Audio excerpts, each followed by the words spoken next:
नमस्कार। प्रारंभ पर आप सभी का स्वागत। मैं अवनीश। चैनल आपने सब्सक्राइब किया है, वीडियोस को आप लाइक करते हैं, शेयर करते हैं, बहुत बहुत धन्यवाद। बेल आइकन जरूर दबाइए ताकि किसी भी अपलोड की सूचना सीधे आपको मिले। हमारे साथ दूसरी खिड़की में व्यालोक जी के लिए वही परंपरागत स्वागत वाली थाली और उस थाली के साथ स्वागत। व्यालोक जी का बहुत बहुत स्वागत। नमस्कार। प्रारब्ध के सभी दर्शकों, श्रोताओं और हमारे संपादक जी को बहुत बहुत प्रणाम। जय जय Siya Ram. Shame of India, shame on team India. Bharat, तुम्हें शर्म करनी चाहिए। भारतीय टीम, तुम्हें शर्म करनी चाहिए। कैसा लगा सुन के व्यालोक जी? और वो भी ठीक उस मुहाने पर जब एक अंतर्राष्ट्रीय क्रिकेट प्रतियोगिता का विजेता बना है, विश्व कप का विजेता बना है भारत। भारत का दोष क्या? भारतीय क्रिकेट टीम का ने खता कौन सी कर दी? खता ये कर दी कि भारतीय टीम के कप्तान अपने उस ट्रॉफी को लेके उस जीत के बाद मंदिर पहुंचे। उन्होंने मंदिर में दर्शन किया और सनातन के आराध्य को अपने विजेता वाली वो ट्रॉफी समर्पित। कीर्ति आजाद 2 कौड़ी का क्रिकेटर, अगर उसका रिकॉर्ड उठा के देख लीजिए तो 2 कौड़ी का क्रिकेटर व्यालोक जी, इससे ज्यादा कुछ और नहीं। हाँ, एक नेपो किड जरूर। उसने एक ट्वीट किया, same on team India. TMC का सांसद है, यानी कि ममता बनर्जी वेस्ट बंगाल वाली दीदी, उनके एक सांसद को मंदिर जाने पर शर्म महसूस होती है। लेकिन वही ममता बनर्जी दुर्गा पंडाल बनवाती हैं, उसका पाखंड करती हैं। महाकाल और न जाने क्या दुर्गा नमो नमो करती हैं।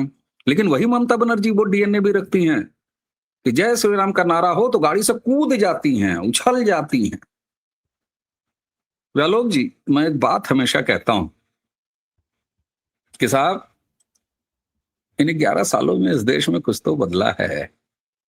और ये सवाल मैं उनके सामने उछालता हूं कि 11 सालों में फलाने ने किया ही क्या है। लेकिन सनातन की स्थापना हो रही है, प्रधानमंत्री के निवास से गौ माता का लाड़ दुलार ये देखते हैं हम। शारदीय नवरात्र हो या नवरात्र, उसमें भगवती की आराधना देखते हैं। और जबकि हमारा इतिहास क्या रहा है, भारत के संसाधनों पर पहला हक मुसलमानों का है। ये ऐसे ही हो गया या वाकई इस देश ने अपने आप को बदला है? और यही वजह है कि कहीं मजहबी नंगे होते हैं और कहीं मजहबियों का तुष्टीकरण करने वाली ये पार्टियां, उनके नेता अपनी इस तरह की बेशर्मी दिखाते हैं। सनातन से इतनी घृणा क्या ये बताती है कि सनातन की पुनर्स्थापना तो नहीं कहूंगा, लेकिन संवर्धन हो रहा है इन 11 सालों में? व्यालोक जी, पहली प्रतिक्रिया, और उसके बाद चलेंगे दर्शकों टीएमसी के ही घर कीर्ति आजाद से होते हुए वेस्ट बंगाल, जहां ममता बनर्जी राष्ट्रपति के प्रोटोकॉल पर किस तरीके से खुद ही अपनी हाजत साफ कर रही हैं। और न सिर्फ हाजत साफ कर रही हैं बल्कि उसको दोनों हाथों से लीप रही हैं। और मैं तो कहूंगा लीपने के बाद वो अपने मुंह पर ऐसे उसको मल भी ले रही हैं। तो शुरुआत करते हैं शेम ऑन टीम इंडिया से। भारत के सनातन परंपरा से घृणा, टीएमसी के कीर्ति आजाद की। व्यालोक जी। दुर्भाग्य या सौभाग्य से ये व्यक्ति, सौभाग्य से तो नहीं, दुर्भाग्य से ये व्यक्ति हमारे यहाँ का सांसद रहा है, दरभंगा का। इस आदमी की एकमात्र उपलब्धि ये रही कि ये 1983 वर्ल्ड कप में जो विजेता टीम थी उसका हिस्सा रहा। दूसरी इसकी उपलब्धि थी कि ये एक मुख्यमंत्री का बेटा था, भागवत जहाजा था। और तीसरी उपलब्धि ये रही कि इसको स्वर्गीय अटल जी ने अपना आशीर्वाद दिया था।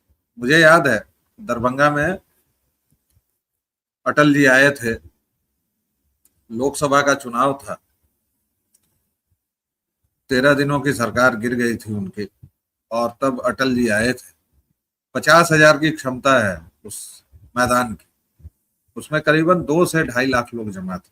आप सोचिए, वह भीड़, नरमुंड ही नरमुंड। और अटल जी आए थे पूरे 45 मिनट लेट, क्योंकि सभाओं का दौर था, सड़कें उस समय हिला हवाली में थी। उस समय राजनेता किसी भी कद का हो, लगातार हेलीकॉप्टर से नहीं घूमता था। अटल जी भी सड़क मार्ग से आए थे, लेट हो गए थे। वो आए और मैं वो शब्द ढूंढ रहा हूं जो इसके लिए मैं प्रयुक्त करूं, इस लुच्चे के लिए दरभंगा की जनता के मन में भयंकर असंतोष था। लेकिन अटल जी आए और दोषी अटल जी, खास मुद्रा जो उनकी थी, हाथों को नचाते हुए उन्होंने कहा कि अटल को कीर्तिवान बनाइए। और इस एक वाक्य ने माहौल बना दिया, इस एक वाक्य ने बदल दिया और ये लफंगा जीत गया। तो स्वर्गीय अटल जी स्वर्ग में हैं, लेकिन ये देन उनकी ही है, ये विश्व बीज उन्हीं का बोया हुआ है, वरना ये खत्म था। दरभंगा की जनता ने इसको साफ कर दिया था। उसके बाद मोदी सरकार आई, इसको भाव नहीं मिला, फिर ये कहां कहां गया, कहां कहां से मुंह मराते हुए अपना आजकल टीएमसी में। ये व्यक्ति जब यह बोलता है कि शेम ऑन टीम इंडिया, तो ये व्यक्ति अपनी जड़ों को ही भूल चुका होता है। ठीक मोहम्मडन्स की तरह एक जाति विशेष का मैं नाम लूंगा, मैथिल ब्राह्मण जो होते हैं कुलानुसार। आप हमेशा से जानते हैं कि मैं ब्राह्मण और डालडा ब्राह्मण दोनों में विभेद करता हूं। ये डालडा ब्राह्मण, ये केवल उस कुल में उत्पन्न हुआ है। मैथिल ब्राह्मणों की एक आदत होती है अपनी जड़ों पर लगातार प्रहार करना। डीएन झा, मनोज झा, कीर्ति झा, तमाम नाम आप देखते चले जाइए। इनको दिक्कत यह है कि बंगालियों के बाद दूसरे जो बाबूकरण की प्रक्रिया हुई, इस बात को थोड़ा ध्यान से सुनिएगा दर्शक। बंगाल में सबसे पहले बाबूकरण हुआ। बाबू जो एक गाली थी, उसको बंगालियों ने तमगे की तरह पहना, और बंगाल का क्या हाल है वो आप देख रहे हैं। आज बंटवारा हुआ, आज ममता बानो ग्रेटर बांग्लादेश बनाने पर आमादा है। उसी तरह मैथिल ब्राह्मणों के साथ क्या हुआ कि दूसरी बयार जो आई अंग्रेजों की, वो मैथिल ब्राह्मणों की तरफ आई। तमाम महामहोपाध्याय, फलाने सर जी, ये जी, वो जी, सब में देखिए झा लोगों की बड़ी संख्या है। इनको अपनी जड़ों से मिशनरियों ने काटा और इनको अपनी जड़ों पर थूकने का, वरना जो मिथिला न्यायिक दर्शन का, वैशेषिक दर्शन का गढ़ है, वो मैथिल ये कहेगा कि शेम ऑन टीम इंडिया, क्योंकि वो मंदिर में चले गए। कहां जाएंगे? दरगाह में जाएंगे? चर्च में जाएंगे? कहां जाएंगे बे कीर्ति? तेरा नाम ऐसा है कि उसको नाम को लेते हुए, मतलब देखिए इसके माँ बाप ने नाम रख दिया है कीर्ति, ये तो अपकीर्ति है ना। अपकीर्ति कहां जाएगी टीम इंडिया भाई? हिंदू राष्ट्र है, हिंदू जीते हैं। दरगाह में जाएंगे तेरे, या ममता बानो के किसी चर्च में जाएंगे? कहां जाएंगे? ये पहली प्रतिक्रिया है मेरी। जी बिल्कुल साहब, लेकिन संस्कार तो इनकी राजनीतिक माता ममता बनर्जी ने ही दिया है ना। आपने अच्छा, इनका डीएनए अच्छा याद दिलाया। अटल जी से ने ग्रूम करना शुरू किया, और वो राष्ट्रवादी और वो प्रो सनातनी, वहां से क्या मोदी के एरा में इस व्यक्ति के डीएनए को बड़ा ठीक से पहचान लिया, और इसीलिए वो कोर्स करेक्शन कर लिया मोदी ने। जो अटल जी ने, बेचारे विशाल हृदयी अटल जी, उन्होंने जो काम कर दिया था, आपने कहा कि ये उसी समय समाप्त हो गया होता। तो क्या एक मोदी वाक्य सरकार, ने भाई साहब फिजा बदल दी। हाँ वो जो हाँ, खास अदा थी हाथों को नचाते हुए, दरभंगा वासियों अटल को कीर्तिवान बनाइए, मैं उसका साक्षी हूं। उस मैं एक उदाहरण घटना, आपको बता रहा हूं। मैं एक और संस्मरण आपको बता रहा हूँ, कैसे अटल जी ऐसे करके और पूरा माहौल बदल देते थे। मैं एक आपको और बता रहा हूँ। अटल जी की सभा गोरखपुर में हुई, लोकसभा के चुनाव थे और उस समय बड़े बाबा पूजनीय महंत अवैधनाथ जी चुनाव लड़ते थे। तो अटल जी वगैरह की सभाएं या आज भी आप मोदी जी की सभाएं देखिए तो 4-5 जिलों के प्रचार को प्रभावित करती हैं। तो मुझे आज भी याद है महाराणा प्रताप इंटर कॉलेज का मैदान गोरखपुर के गोलघर एरिया में, और मैं उस मैदान में खुद मौजूद था। और तब पहली बार हमें ही पता चला कि ऐसा भी कोई रिश्ता अटल जी का गोरखपुर से है। अटल जी आए और मेरे ख्याल से वहां भी चचा जो है घंटे सवा घंटे लेटे आए थे, क्योंकि हमको याद है अच्छी तरह हम लोग धूप में खड़े हुए थे। अटल जी ने कहा कि गोरखपुर को प्रणाम, मैं अपनी रिश्तेदारी में आया हूं। हम लोग चौंक गए, भैया अटल जी की यहाँ कौन सी रिश्तेदारी। उन्होंने कहा पहली बार मैं गोरखपुर आया था सहबाला बन के, और अब आया हूं अपनी सरकार बनवाने के लिए और आपकी सरकार बनवाने के लिए। खुसफुसाहट शुरू हो गई कि अटल जी सहबाला गोरखपुर में, अटल जी। तब बाद में पता चला कि अटल जी के बड़े भाई की शादी गोरखपुर में हुई। दुर्गावाड़ी एक मोहल्ला है, उस इलाके में हुई, और ये वाकई सहबाला के रूप में आए थे। और उस चुनाव ने पूरे पूर्वी उत्तर प्रदेश का माहौल बदल दिया था, पूरे, कि अरे अटल जी तो हमारे रिश्तेदार हैं। तो ये मैजिक था। मोदी ने क्या सही समय पर पहचाना। और एक और तस्वीर दिखाऊंगा कि किस तरीके से जब आपकी ग्रूमिंग, आपका अभिभावक बदलता है तो आपके संस्कार बदल जाते हैं। यही कीर्ति आजाद, अटल जी की ग्रूमिंग, और उसके बाद कहां पहुंचा, केवल ममता बनर्जी की पार्टी से अब ये सांसद है। और इसे मोदी ने सही समय पर पहचान लिया, मोदी की भाजपा ने सही समय पर पहचान लिया। तो जरा एक और तस्वीर दिखाता हूं आपको। ममता बनर्जी जिन्होंने राष्ट्रपति का अपमान किया, और राष्ट्रपति के अपमान के बाद अब पूरा टीएमसी इकोसिस्टम एक फ्रॉड कर रहा है। खुद ममता बनर्जी फ्रॉड कर रही हैं।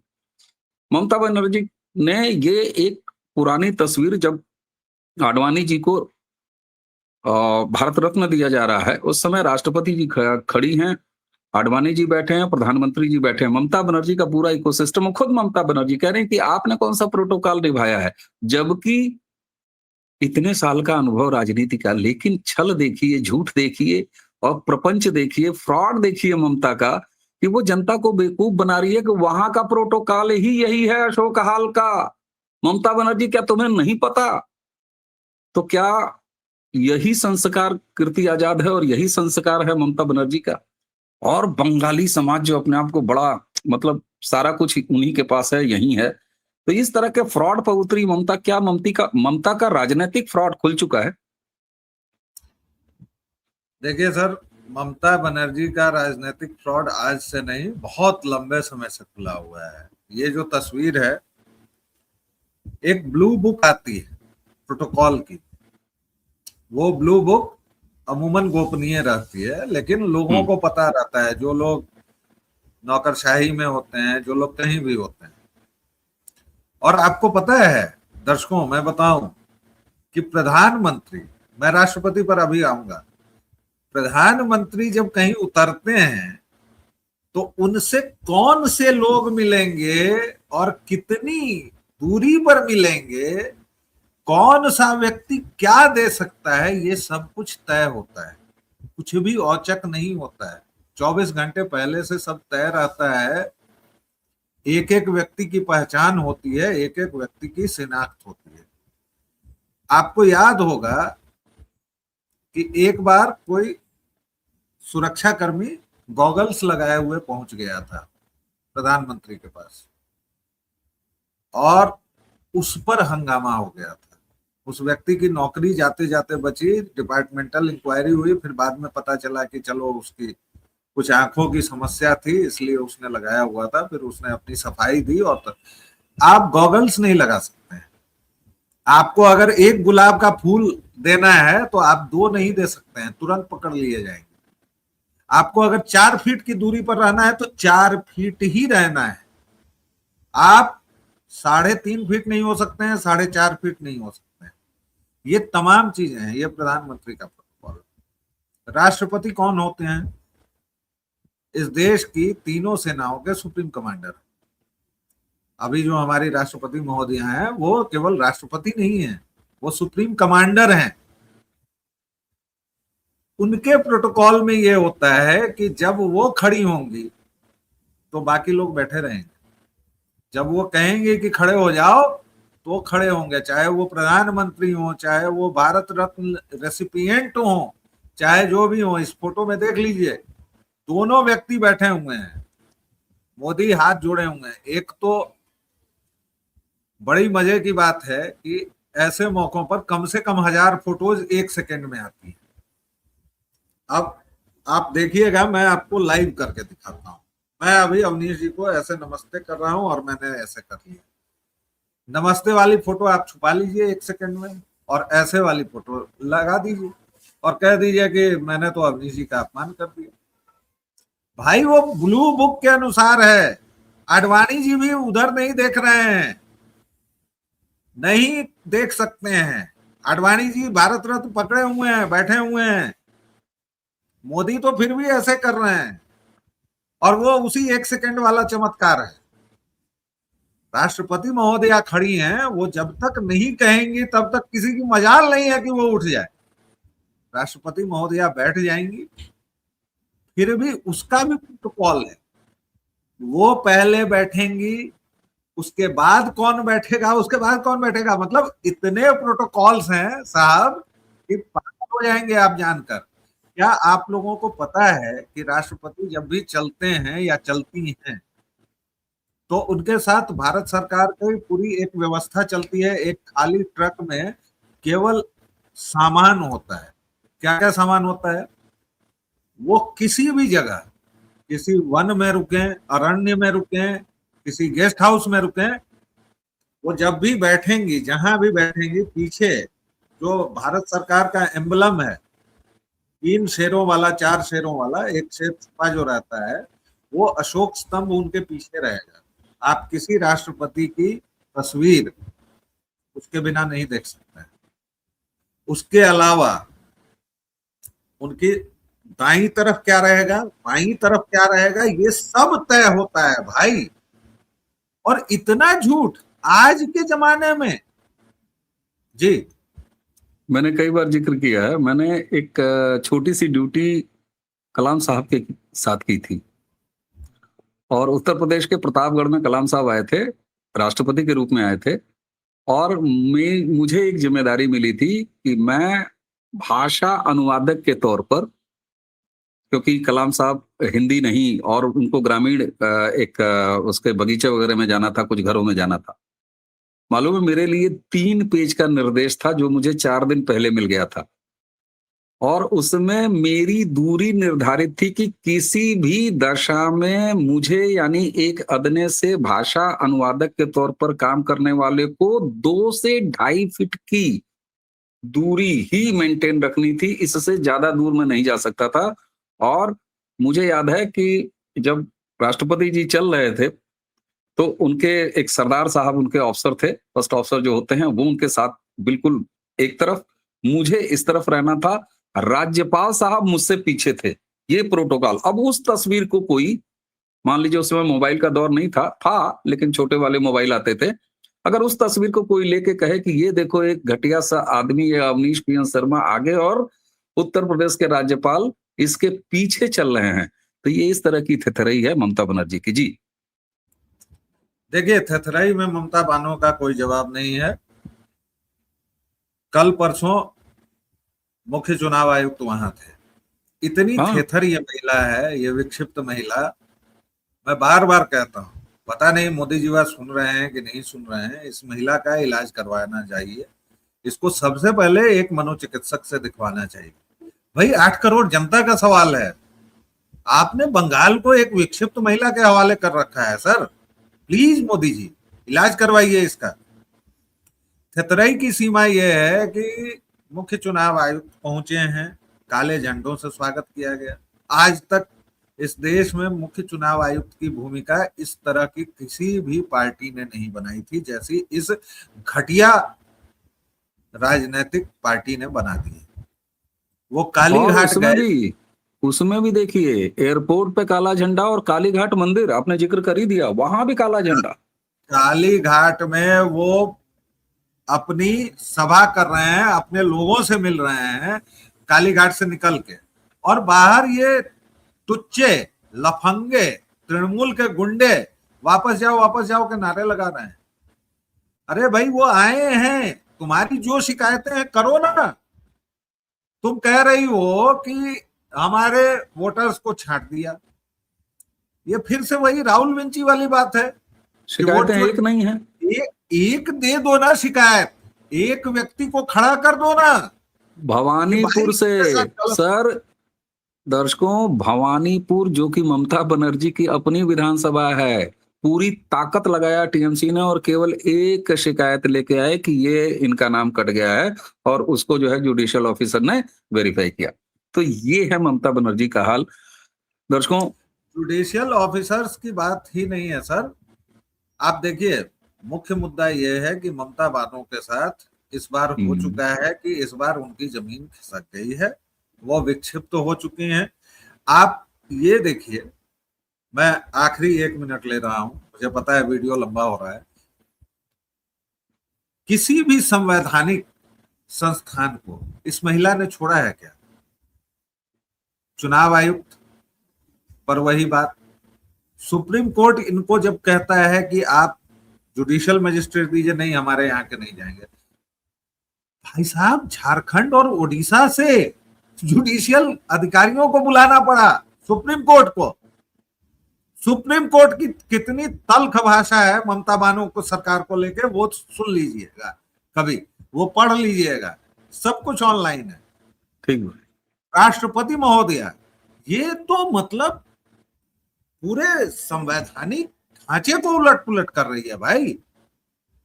इसको या तो मेंटल असाइलम भेजो या जेल भेजो, तो के अलावा कोई चाहता नहीं। जी बिल्कुल, आपकी बात लोगों को अजीब अब नहीं लगनी चाहिए कि भैया इनके मानसिक स्वास्थ्य की जांच कराओ। बहरहाल मुझे लगता है कि इनका इलाज वेस्ट बंगाल की प्रबुद्ध जनता करने के लिए तैयार है और ममता बनर्जी को इसका एहसास है।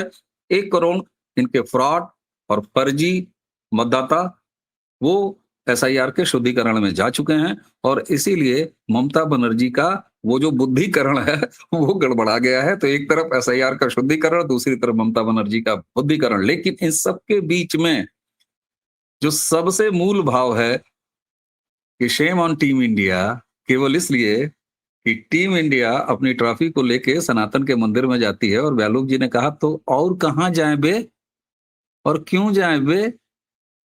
इसीलिए मैं कहता हूं कि भारत को कागज पर लिख के हिंदू राष्ट्र बनाने की आवश्यकता नहीं है। भारत बाय डिफॉल्ट हिंदू राष्ट्र है, स्वाभाविक रूप से हिंदू राष्ट्र है और भारत की कोई उपलब्धि मंदिर में ही स्थान पाएगी। नारियल फोड़ के राफेल का शुभारंभ किया जाएगा। हमारी सेनाएं जो अपना वार कराई हैं, वो सारे वार कराई, अभी समय लंबा हो जाएगा वीडियो का। जय मां काली, जय घोरखाली से लेके राजा रामचंद्र की जय है भारत। फर्जी गंगा जमुना की टोटियों से अब वो फर्जी पानी नहीं बहेगा। यही कल्चरल रेवोल्यूशन, सांस्कृतिक क्रांति इस देश में 2014 से आई है। इसलिए आनंद लीजिए इस सब हैपनिंग का और चैनल को आपने सब्सक्राइब किया, इसके लिए आपको बहुत बहुत धन्यवाद। अगर ये वीडियो आपको ठीक ठाक लगा हो तो इसके आगे जरूर बढ़ाइए, यानी शेयर कीजिए, वीडियो को लाइक जरूर कीजिए ताकि प्रसार ज्यादा हो। और हाँ, बेल आइकन जरूर दबा के रखिए, दबा के नहीं रखिए, एक बार दबाइए ताकि आपको हर नोटिफिकेशन समय से मिले। व्यालोक जी व्यालोक वाणी पर भी पाए जाते हैं। आप जिस तरीके से प्रारब्ध को स्नेह दे रहे हैं, व्यालोक वाणी पर भी आप उसी तरह से लगातार जाएं। तो आज की चर्चा यहीं समाप्त। भारत हिंदू राष्ट्र है। बोलिए जय जय श्री राम। और मुझे यानी अवनीश और व्यालोक जी को आज्ञा दीजिए। नमस्कार, प्रणाम, एक बार फिर जय जय श्री राम।